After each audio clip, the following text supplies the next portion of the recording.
It is 1923, Weimar, Germany. A middle-class family saved everything, 20 years of careful saving. Their bank account held marks. They did everything right. Then, in 12 months, it vanished. Not stolen, not lost in investments, simply evaporated.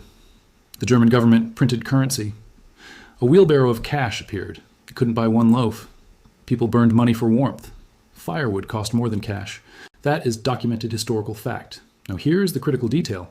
While that family lost everything, certain European families watched their wealth grow. Not survive, actually grow. They weren't holding paper. They weren't holding stocks. They held land. That single distinction changed everything. According to the Knight Frank Wealth Report 2023, ultra-high net worth individuals hold an average. That average is 27% of portfolio, all in one asset category. Land and real assets, 27%. More than stocks, more than bonds, more than any other class. Families wealthy across multiple generations hold even more. This is not coincidence. This is a documented historical pattern. 3 cases prove it precisely. Case 1, the Grosvenor family. Walk through London's most expensive neighborhoods. Mayfair, Belgravia, prime London territory. One family owns most of it. The Grosvenors, Dukes of Westminster. In 1677, Sir Thomas Grosvenor married. His wife was Mary Davies. She brought no gold coins. She brought 500 acres instead, swampy marshland outside London's boundary. Nobody wanted it at the time. People considered it worthless land. Then London began expanding outward. Over 200 years it grew. That swampy marshland became prime real estate. The Grosvenors had one strategy. They didn't sell. They didn't rush development. They leased on 99-year terms. Generation after generation collected income. Ownership of the land remained permanent. Then came the 1940s. The Luftwaffe bombed London nightly. Buildings on Grosvenor land were destroyed. Streets were cratered by bombs, but land itself cannot be bombed. When the war ended, London rebuilt. The family held the same title. The same acres from 1677, buildings were restored, leases renewed. The cycle continued uninterrupted. Today, the Grosvenor Group manages assets, over £12 billion under management. The foundation, one land grant in 1677. Case 2, John Jacob Astor. German immigrant, successful fur trader. By 1800, he had capital, he had momentum and options. He could have expanded fur trading. He could have bought government bonds. Instead, he bought Manhattan real estate. Not the valuable parts, the cheap parts. Farmland at the city's northern edge. Lots nobody wanted yet. Too far from commerce then. And he bought them nearly for nothing. Then he waited. Astor understood one core principle. Cities always grow outward. Yesterday's outskirt becomes tomorrow's prime real estate. He stated it plainly himself. Could I begin life again, knowing what I now know, I would buy every foot of land on the island of Manhattan. That is one of the most revealing statements any wealthy man ever made. He almost never sold. He leased, keeping ownership permanent. When Astor died in 1848, his estate was valued at $20 million. He was America's wealthiest man. His son, William Backhouse Astor, inherited. Same playbook, same discipline. Then his son, then his son's son. By the 4th generation, New York had grown around everything. John Jacob bought for pennies. The family did nothing extraordinary after that. They just held the land. The city made them richer every decade. Case 3, the Rothschild family. Most coverage focuses on their banking empire. But there is an overlooked detail. The Rothschilds' true wealth anchor wasn't banking. It was rural landholdings, Austrian vineyards, English countryside estates, French wine country, Chateau Mouton, Rothschild, and Bordeaux. In the 1800s, banking profits were systematic. A portion converted into rural estates across multiple countries and jurisdictions. Then came World War II. Nazi forces swept across Europe. Businesses, bank accounts, art collections, urban real estate, taken. But the Rothschilds' rural British estates, a different country, different legal system. Those estates were untouchable. They generated income throughout the war. The Austrian properties were indeed seized. That loss was catastrophic and real. But geographic diversification of land meant total destruction was impossible. When the war ended, surviving family members had a foundation, because land in protected jurisdictions had survived.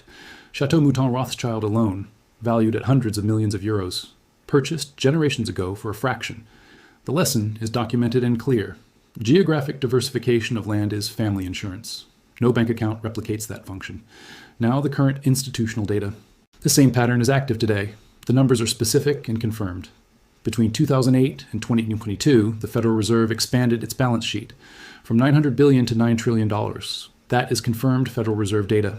Every major central bank participated similarly. The European Central Bank, the Bank of Japan, the Bank of England, the largest coordinated monetary expansion in history. What did it do? Short term, asset prices inflated. Stocks went up. Real estate went up. Real estate went up, but purchasing power declined simultaneously. A house from $200,000 to $400,000, was it worth twice as much? Or was the measuring unit worth less? That is the documented inflation mechanism.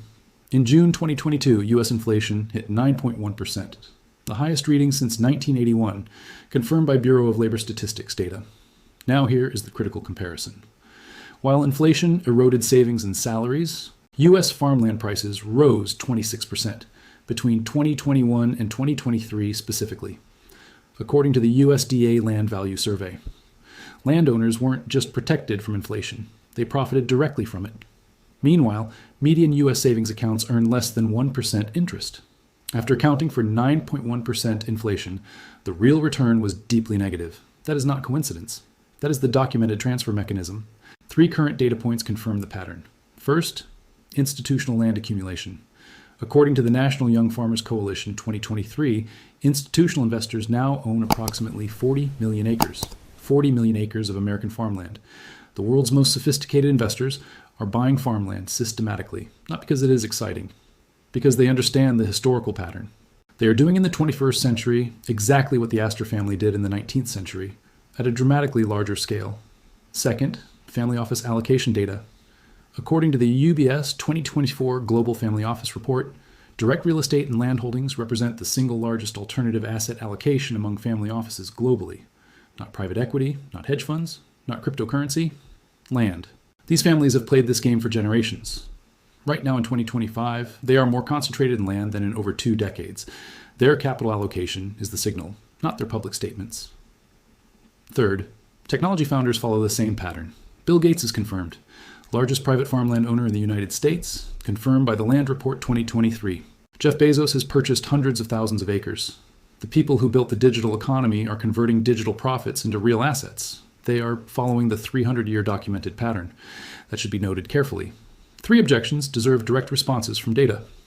Objection 1, land is too expensive. Land is a category, not one thing. U.S. farmland investment platforms exist. AcreTrader and Farm Together are 2 confirmed examples. Minimum investment is significantly lower than purchasing a house outright. Rural land in many global regions trades at fractions of U.S. prices. The principle scales to available resources. John Jacob Astor started with a fur operation. The Grosvenors started with a swamp.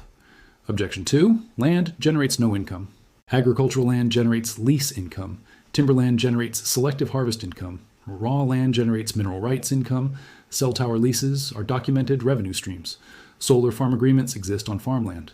Conservation easements generate tax benefits. But more fundamentally, this objection reflects short-term thinking. The families documented in this analysis were not primarily focused on quarterly cash flow. They were focused on what transfers to grandchildren. 5 acres outside a mid-sized U.S. city, purchased in 1970, worth more today, inflation adjusted, than almost any paper asset from that period. Income was not the primary mechanism, permanence was. Objection 3, digital assets changed everything. El Salvador made Bitcoin legal tender in 2021. In the following 2 years, Bitcoin lost approximately 70% of its dollar value. That is confirmed market data. Meanwhile, Salvadoran farmland held its value. It continued producing food. No digital asset has a 300-year documented track record. Track record across wars, currency collapses. Land does. Bill Gates understood this. Jeff Bezos understood this. They converted digital wealth into land. That decision is the most credible signal available. 4 specific documented actions follow from this analysis. Action 1, audit your paper exposure. Write down where your accumulated wealth sits. Not income, actual net worth. How much in cash savings? How much in stocks and bonds? How much in physical real assets? For most households, the answer is uncomfortable. 80 to 90% in paper assets, typically. Write that ratio down explicitly. Awareness is the necessary first action. Action 2, start land market research. Not a commitment to buy yet. 2 hours per week minimum. Look up agricultural land prices specifically. Explore AcreTrader and Farm Together if US-based. Understand what 1 acre costs. Understand annual lease income from that acre. Understand tax treatment in your jurisdiction. You cannot make good decisions in markets you don't understand. Action 3, think in decades, not quarters. Every standard financial metric is short-term. Quarterly earnings, annual returns, monthly statements. The Grosvenors didn't evaluate their marshland quarterly. The Astors didn't seek 12-month returns. Ask one specific question about any land. If my grandchildren inherited this in 40 years, would it have preserved our family's purchasing power? If yes, that deserves more consideration than whatever stock trend is current. Action 4. Understand the legal architecture. Land in personal name is exposed. Estate taxes, divorce proceedings, liability, forced sale, land held in properly structured trusts, family limited partnerships, or foundation structures can transfer across generations with significantly reduced exposure. This requires one conversation with an estate planning attorney. That conversation is worth having now, before significant assets are acquired, not after. The inflation transfer has documented precedents, not just in Weimar Germany, in multiple countries across multiple decades. After World War I, Hungary experienced hyperinflation, Austria experienced currency collapse, and Poland lost its currency entirely. In each case, the pattern repeated. Paper holders lost purchasing power. Landholders preserved it. This is not ideology, it is documented economic history. In the United States, specifically, the dollar has lost approximately 97% of purchasing power since 1913 Federal Reserve creation. That is Federal Reserve's own published data. A dollar in 1913 buys 3 cents today. Inflation adjusted, the math is consistent. Land in 1913, still land today, still productive, still generating income, still transferable to the next generation. The consolidation phase is currently active. High interest rates from 2022 onward. Confirmed Federal Reserve policy data created financial pressure on leveraged real estate owners, small landlords carrying debt, variable rate mortgage holders, farmers who borrowed to expand. When financial stress reaches a breaking point, real assets change hands. They don't disappear, they transfer. From over-leveraged sellers to patient liquid buyers. This is the documented pattern. Every historical case confirms it. After the Panic of 1873, land changed hands at distressed prices. After the Panic of 1893, same mechanism. After 2008, same mechanism at larger scale. Consolidation doesn't create or destroy assets. It redistributes who holds them. The families documented in this analysis, the Grosvenors, the Astors, the Rothschilds, each built their foundational position by purchasing during periods of distressed selling, not by timing markets with precision, by being liquid when others were not, by holding cash reserves precisely for this purpose. Legal architecture matters equally, as much as the asset itself. Land held in a personal name is exposed. Estate taxes can force a sale. Divorce proceedings can divide holdings. Liability from accidents or lawsuits can attach. Financial hardship can require liquidation. Land held in properly structured trusts, family limited partnerships, or foundation structures can be designed to transfer across generations with significantly reduced exposure to each of those risks. This is not tax evasion. These are legal structures documented in public law.